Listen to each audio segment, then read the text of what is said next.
Today we have Professor Jorgen Randers, an author and academic in the field of future studies and environmental change. We'll be discussing issues such as environmental change, climate change, and resource depletion, along with what the future would look like. Professor Randers, I heard that you have quite a connection to Korea. You were here in the 1970s. Mm-hmm. What's it like to be here? Very different. It's the positive development of Korea since I was here in 1972 is incredible. I heard that you're here for a conference called the Seoul International Energy Conference 2015, the keynote speakers. And could you tell us a little about what the topics you addressed in your speech? I was basically talking about the fact that this is very important and that Seoul is actually a leading megacity in the area in the sense that there exists a very good plan for how Seoul can actually reduce its energy use and shift its energy use from fossil and nuclear to renewable sources like sun and wind. I was arguing that Seoul has gotten so far that they should start advertising this in the Paris meeting that will occur next month. Well, you are best known as the author of a very influential publications on environment and climate change. And as an academic, that will be a dream. To have such a popularity as an author would be a great blessing. Korea has, we have books, your book, translated into Korean language. And we will talk about the more recent one. The title is 2052, a global forecast for the next 40 years. And that was translated into Korean language as, not literally, but as a better future doesn't come easily. So first of all, do you like that translation? I like that translation very much because the message of the book is basically that over the next 40 years the climate is going to get worse because human beings will choose not to act. So we will of course be reducing our climate gas emissions slightly, and we will be shifting from fossil to renewable energy, but we will not do it fast enough, and as a consequence the global warming is going to continue, and in 2050 we will pass through the +2 degrees centigrade limit. And why?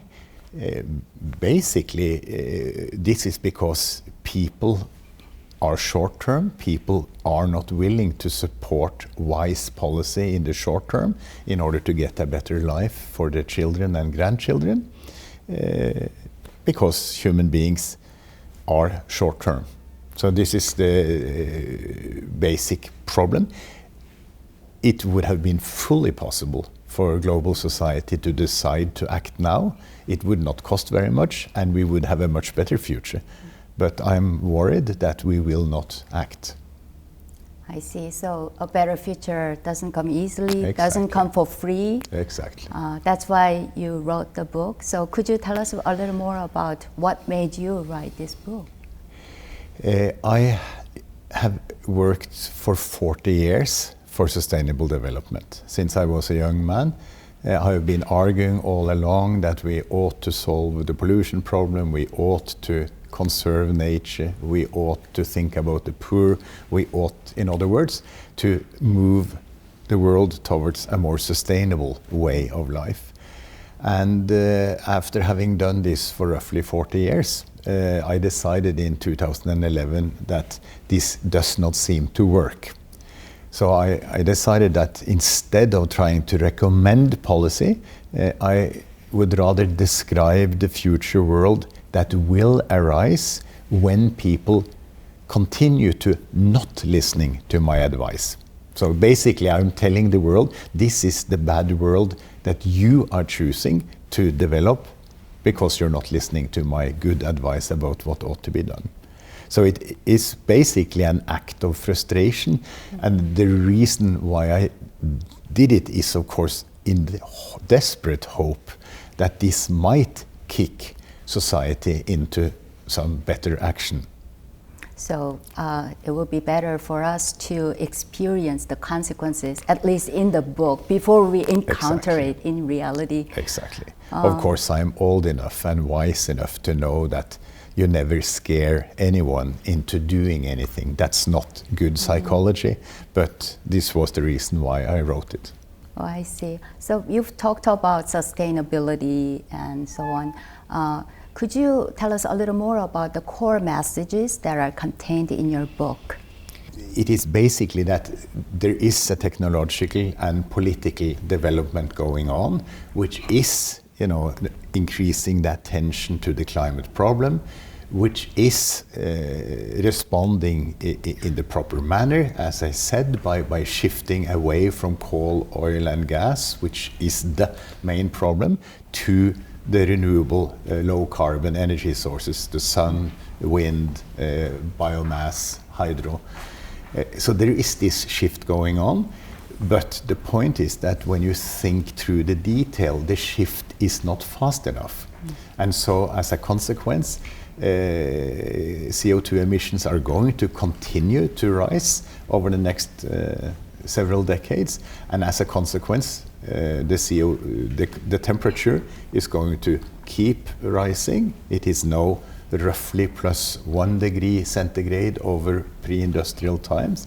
By 2050, it will be plus 2 degrees, and plus 2 degrees is the danger threshold. This is when global society has agreed to try to keep the warming below plus 2 degrees, and I'm afraid that this will not happen. We will blast through plus 2 degrees and then end up at plus 3 degrees.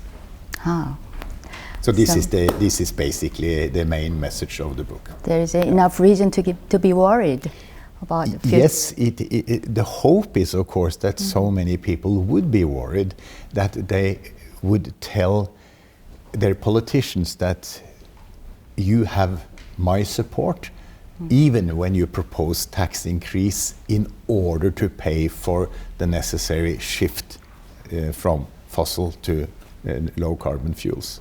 I see. So in your book, you depict the world in 40 years from many perspectives and many dimensions. Let's first talk about the economy. Do you think, what do you think will happen to China and the United States of America, currently the two major players in the global economy? I think that America, along with the rest of the rich world, will tend to stagnate. So over the next 40 years, I don't think you will see any economic development on a per capita basis in the United States and Europe, Japan, Australia. Whereas I do think that China will get roughly 5 times as rich over the next 40 years, so that in 2050, an average Chinese will be like an average European from an economic point of view. So they will both have an income of, or GDP per person of the order of $40,000 per person a year. So this is, and this means that in 2050, China will have been the superpower of the world for decades already.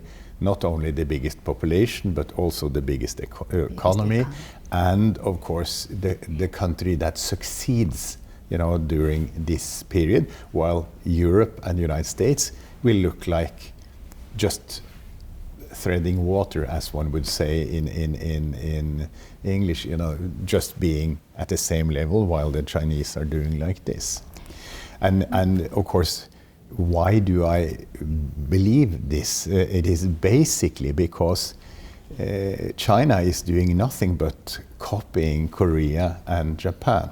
Japan moved its economy from an agricultural society in 1950 to a post-industrial society in 1990. Korea did the same from 1955 to 1995, and now China is doing exactly the same thing. They are roughly 1/3 on the way to the post-industrial level. And since the Communist Party wants this, and since most Chinese also desperately wants to get rich, and since it is doable, you have done it before, Japan has done it before, this will happen. Well, I can see why you think China will excel in its economy, but what are the reasons why you forecast less positive future for the United States of America and other rich worlds? Very good question. The reason is that most of the workforce in the rich economies no longer work in agriculture, no longer work in manufacturing, no longer will work in simple office work. They will all be in services, in culture and care. And the ability to increase productivity in those sectors is very limited compared to the ability to increase the output per person in manufacturing and agriculture. And at the same time, the populations of these rich nations, with the exception of US, will actually be declining. So the number of people working will be going down, and the output per person year will stay stable, and as a consequence, the total GDP will actually be stable or even declining. So it is basically because these mature economies have matured completely, and then the economic growth stops. Korea is essentially in between. You know, you're much richer. Entering the stage. You are entering the stage. So when we get to 2050, you will also be among those nations that no longer grow. Okay, so what about population? There have been many significant changes happening in world population. Yeah. And in Korea's case, we are experiencing a very rapid drop in population growth rate. So what will happen to population trend in the coming years? A continuation. So I think that the world population will stabilize around 2040 at roughly 8 billion people, much before most people think it will stop. And the reason is that, as you say, total fertility, that means the number of children per woman during her reproductive age, has been dropping like a stone over the last 30 years, 40 years, and it will continue. And it will continue because in the rich world, including Korea, women will choose a job rather than having more children.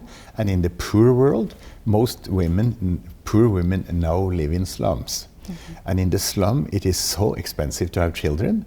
And since there is some contraception available, and since the health services are improving, you know, they will also choose to have much fewer children.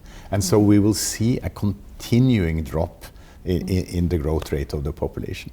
I see. So it will not be an infinite growth. Absolutely as not. some earlier generation of economists forecasted. They were wrong. They were wrong. And it's interesting to see what China did 2 weeks ago. They stopped the one-child family policy. That's right. And when I then talk to the demographers in China, they agree with me that this will have absolutely no impact on the growth rate of China, because what determines the number of children that the woman has is, of course, the woman and the husband. And they individual decision. Exactly, yes. and they decide to have few children because they would like to have a better life themselves. Let's talk about future energy. Yeah.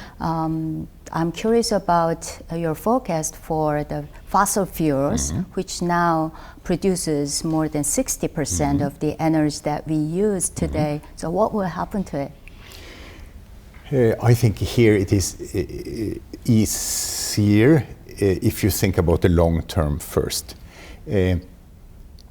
I'm convinced that in the year 2100, 85 years from now, we will not be using coal, oil and gas. We will run the world based on the sun, either directly through solar electricity or indirectly from wind or from hydro. So the only question here is how fast will the transition take? It's already today technically possible to run the whole world on sun, wind, and biomass and hydro. So the reason why we're still stuck with coal, oil and gas is economics. It's cheaper to use those things than those things. It is totally clear to everyone who is well informed that the negative side effects of burning coal, oil and gas are tremendous, namely that they lead to CO2, which warms the climate. And so the shift has started, and it will be complete, in my mind, for sure in 90 years, and I hope that it will be complete in 40 years, which is possible. But I don't think it will happen. In my book, I basically say that the shift will be halfway, in 2050. I would like to know about the renewable energy sources. So from the fossil fuels, we have to change to something renewable. What kind of renewable energy sources are there? Essentially, it is, of course, the sun in the end. Because what you need is, of course, to heat water to heat your home. And for this purpose, you can, of course, use the sun directly. You just have a tank of water on the roof, and this warms, or you have windows which lets the sun in during the winter, and it gets warm. So you can easily use the sun to produce heat. Then comes the question, what about heat for industrial purposes? This you can do by mirrors that focus, the sun on a pot so that the pot gets very, very warm. And in that way you can produce high quality steam for industrial purposes. Then comes electricity. How can you make electricity? Again, you make electricity either with the sun and photovoltaics, or you make electricity with windmills. So the sun heats the ground, so the wind blows and the turbine goes around. And then finally it's the question of fuel for your car. So it's heat, electricity, and fuel, which are the three important things. And in the future, you will run your car on electricity. So you have a battery which brings the electricity into your car, or you run your car on hydrogen. And what is hydrogen? This is simply when your windmill goes around and produces electricity, you electrolyze water and you produce hydrogen at the bottom of your windmill, and then you plug this into your car and then you drive. So this is the technical solution. This is already doable. It is the only problem is that the cost of doing it this way is roughly 2 to 3 times the cost of doing it the current way, and that's the reason why the shift is so slow. In your view, when the transition is complete, would it be because of enhanced awareness, or it will be more cost effective to do so? Because of enhanced awareness. Primarily, it is, of course, a great help that photovoltaic, so electricity from the sun, is actually getting cheaper than electricity from a gas-fired utility. So this is happening and it helps. And of course it means that in the tropical areas or in areas where there is a lot of sun, you will see from now on no one building gas and coal-fired utilities anymore, because the photovoltaics is cheaper. But the wind and the other sources may remain more expensive forever, but still we will use them, basically because of greater awareness about the huge damage caused by coal, oil and gas. One of the biggest worries that we have at this point is the rising temperature.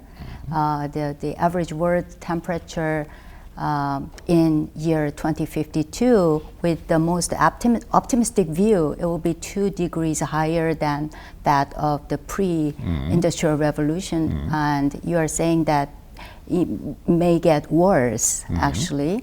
But for ordinary people like myself, 2 degrees difference doesn't make too much sense, or we cannot grasp the exact meaning of rising temperature by 2 degrees. What would be the consequences or implication? this is a very important question. That it is important to try to raise public awareness about the negative effects of increasing temperature. In my country, in Oslo, which is far north, at 60 degrees north, it is very easy to do so, because what has happened in our country is that the temperature has increased roughly by 2 degrees.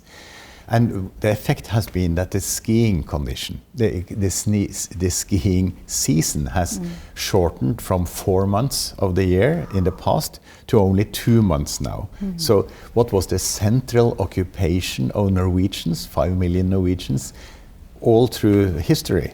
During the dark winter, it's dark in the winter, you could go skiing. And it was bright, it was white, and it was very lovely. And now, over the last 30 years, it has shortened from 4 months to 2 months. And it is important in my country to remind people all the time that this is due to climate change. This is only climate change. It has nothing to do with all the other explanations. And so what one needs to do is to find similar things in, for instance, Korea. And in Korea, I assume that the simplest measure would be the number of days with above 30 degrees centigrade. Which, if you look at the statistics, you will see that the number of very hot days increase all the time, and with the effect on well-being and on mortality and fertility and the whole thing.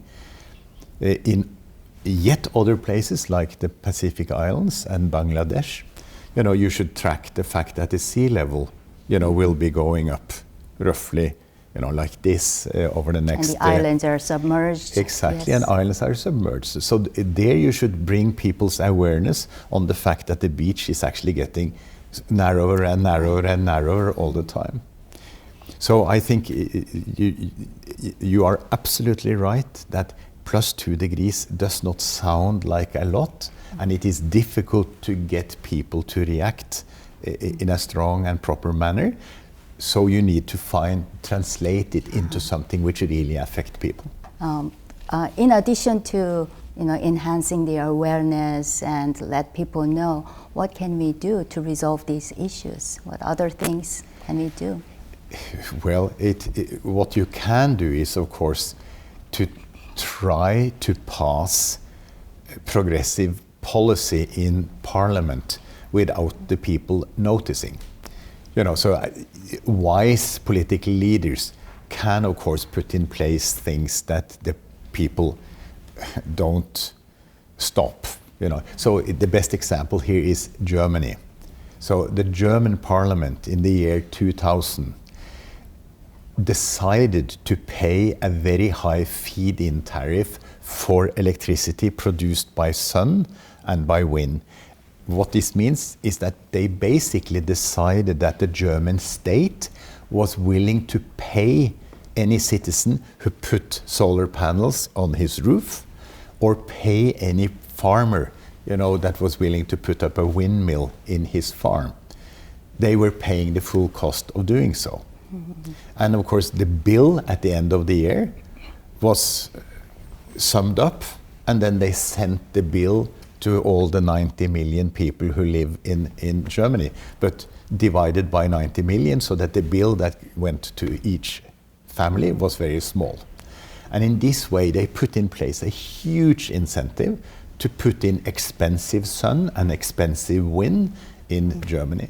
And it took of the order of 10 years, before the German people said, no, we don't want to pay for clean energy at this point in time, so they stopped the bill. But in those 10 years, Germany introduced enough sun and wind to cover roughly 30% of the production of electricity during the year. So they made a huge step ahead, in a way tricking the people, So this is another way to do it. In addition to raising awareness, you can actually have leading politicians putting in place things in a smart manner so that the people don't discover, so that you can actually move faster. Like you just mentioned with the case from Germany, we need creative and smarter ways of implementing these policies that will affect the way we use energy. And in your book, voluntary actions or corporate efforts are not enough. Do you still think so?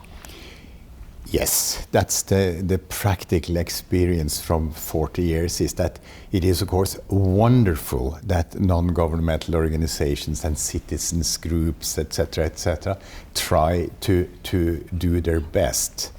But realistically speaking, this is not enough. So we need collective action, we need regulations, from the authorities, or new rules, or subsidy schemes, or taxing schemes.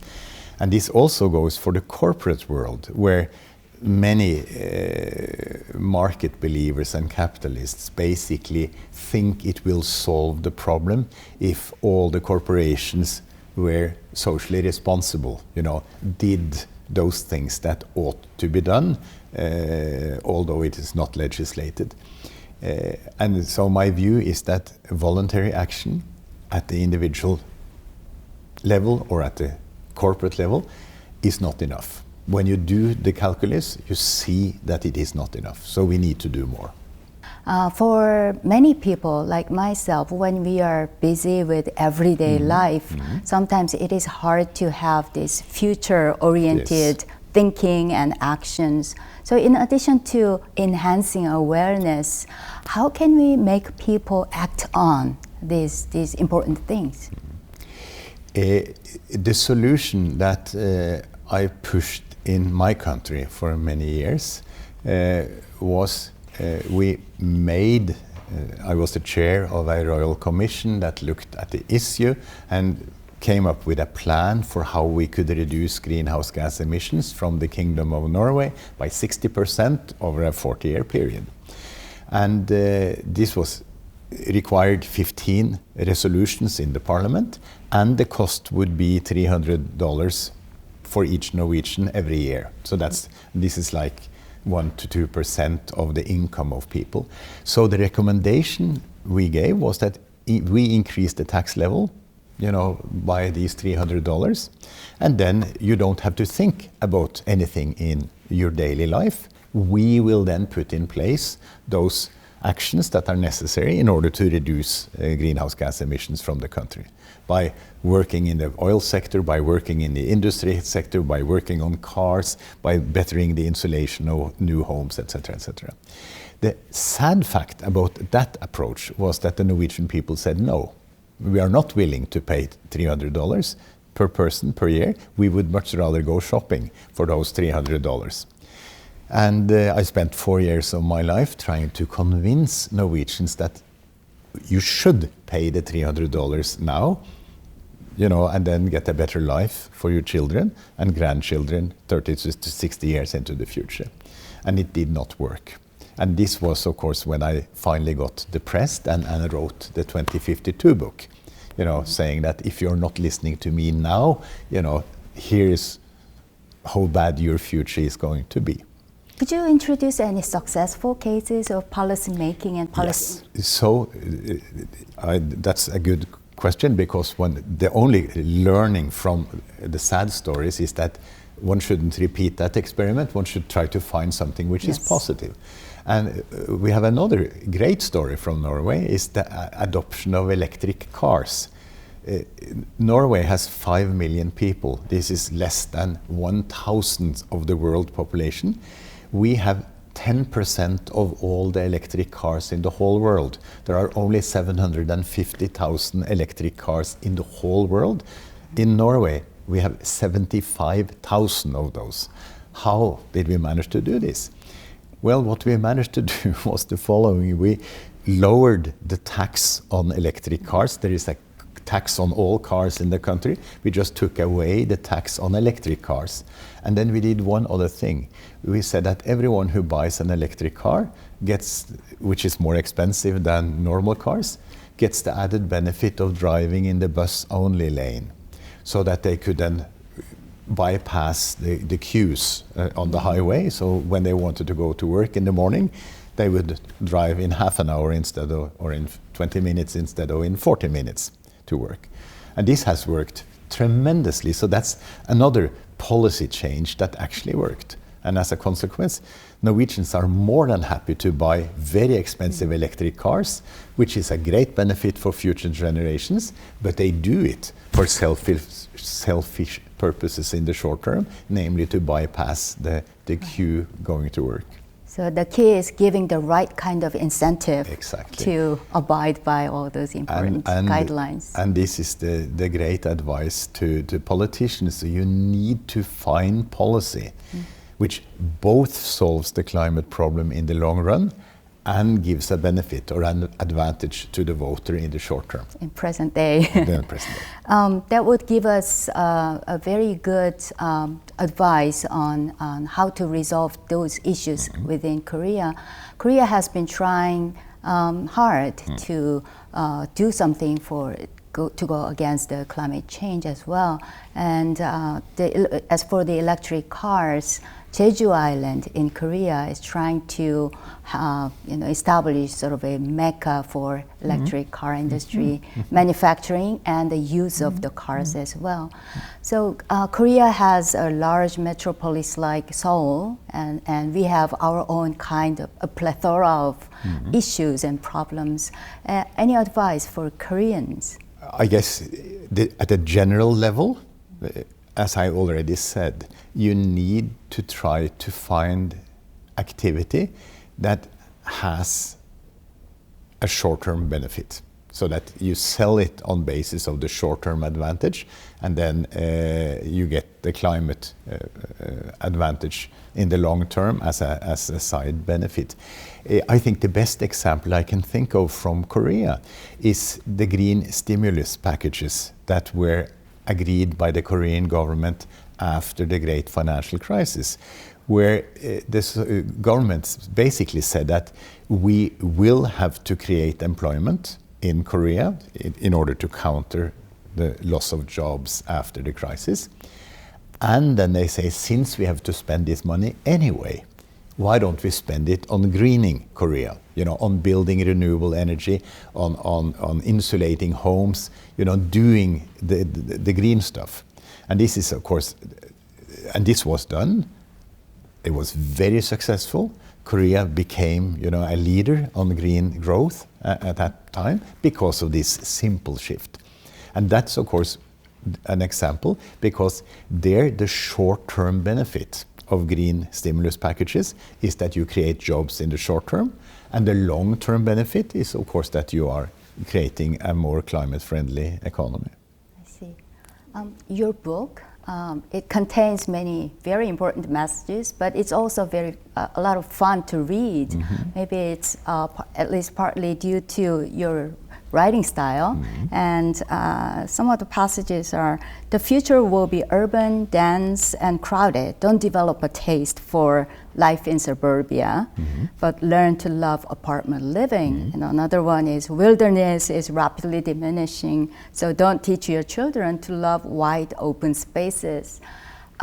Is this just an amusing way of writing, or do you literally mean it? The end of my book contains 20 pieces of advice to people who would like to make life as good as possible for themselves during the next 40 years, assuming that politicians and we are not going to change the world. So my prime recommendation to people is, please act, start doing something, support wise politicians, cut your use of coal, oil and gas, buy electric cars, insulate your home, do all those things. That's my prime advice. But if they don't want to do this and they still want to live as good a life as possible over the next 40 years, I have my 20 pieces of advice. And to explain, my prime interest in life is wilderness, forest, the big deep forests of Siberia, the untouched forests of northern parts of Canada and the tropics. And this is very sad, because those forests are disappearing very quickly. while my daughter, she loves TV. So she looks at things that I'm just sick and bored of looking at. But she likes this very much. And she is, of course, very much better adapted to a future where most people will be sitting in apartments watching electronic entertainment instead of being like me, very sad because the forests of Siberia are gradually being destroyed. So this is the thinking, try to think through what the future is going to be like and try to teach yourself to like that future rather than liking the past. So adapting to Yes. the new environment. Yes. Do you personally have any habits or practices to make sure to do, like using tumblers like this instead of using paper cups? Of course, I do all those normal things. I've spent, so we recycle all the stuff in the home. We have insulated the home. We have thrown out the oil heater. We have introduced electric heating. We have done, we're changing cars to electric cars. So all these things. But the most interesting thing I do, which not very many other people do, I buy quotas in the European quota market. The European quota market is a mechanism to try to introduce a tax on coal, oil and gas. And it exists, but it is not very effective because the tax is still very, very small. One way for me to try to increase that tax is to buy emission rights and tear them up. And when I do this, it means that it's a company that cannot buy this emission right, and as a consequence, the price goes up. So I do this, and I try to encourage all intellectual people to do the same thing. This is, of course, difficult to understand what you're doing, but if 100 million people did what I do, then we would solve the problem of carbon pricing. We would actually get a carbon tax, which is high enough to shift investment priorities of businesses. I see. So in all these various contexts, education will be one of the key. Yes. And in our various capacities, both you and I are educators. Yes. Could you introduce what you do in education in Norway to resolve these issues? Any examples? We are not doing very much. This has been a lasting worry of mine. We are Not enough. We are a very rich country. We have had free education from kindergarten to the PhD level for 60 years. So we are on the third generation. We have free health. We have all these things in place. So the general education level is high, but our ability to make Norwegians concerned about the long-term future has been as limited as elsewhere. So we do have a very significant fraction of the Norwegian voters who does not believe in IPCC. They do not believe in climate change. And they are sufficient part of the voters that they're even part of the current government, which is a right-wing government, which has, as one of its partners, a political party that does not believe in climate change. So Wow. This is what you get, after 60 years of free education. So education is important, but it clearly is not enough. In one of your previous interviews, you said that I've spent 40 years of my life working in vain for sustainability. Do you still think so after 3 years of, 3 years after the publication of your book? Absolutely. The world at this point in time is less sustainable than it was when I started my hard work in 1970. And how can you see this? Well, you can see it most easily in the area we're talking about, in climate. Humanity is emitting every year twice as much CO2, as is being absorbed by the oceans and the forests of the world during that year. And the difference is accumulating in the atmosphere, and it will stay there for thousands of years. And the concentration of CO2 is going up, and when it's going up, the temperature is going up. And this will continue all the way until we stop using coal, oil and gas, until we stop emitting CO2. And at that point in time, the concentration will stay constant, the temperature will remain at a high level until we start sucking the CO2 out of the atmosphere again, concentrating and putting it down into the deep underground. This is what carbon capture and storage is all about, which we will need to do, for hundreds of years after this in order to get the temperature back down again. Well, we've been covering all these important and interrelated issues like environment and climate and what will happen in the future. I was wondering what we can do with our next generation, little children, teenagers. I have 2 teenage boys at home myself. So what can we tell them for doing anything for environment and the future? We should tell them, point 1, that the situation is serious. That IPCC is right. The United Nations scientists are correct. This is a real problem. Then we should teach them that the problem is simple to solve. It's technically possible and it is not very expensive. But it is more expensive than doing nothing. So that they understand that, yes, there is a certain amount of sacrifice. Then you should teach them that out of the many solutions, there are some solutions that have short-term advantage, and they are easier to convince people about than the purely sacrificial ones, like increased tax. And then fourthly, you should teach them to say loud and clear that they are willing to do their fair share if there is a majority in favor of a solution. So they don't need to start acting now, sacrificing themselves when other people do not sacrifice themselves, but they should say that I am willing to do my fair share if there is a societal agreement to act. Before we say goodbye, anything that you want to share with our viewers? I think that what I would like to say is that try to become aware of the seriousness of the situation as quickly as possible and convince yourself that this is true, and then teach yourself how simple it is in principle to do something, and that the most important thing and simplest thing to do is to join a political party that basically is in favor of solving the problem, even if it costs something in the short term. I see. Well, Professor Randers, thank you for being with us and sharing your insights with us on these important issues. Thank you. Thank you.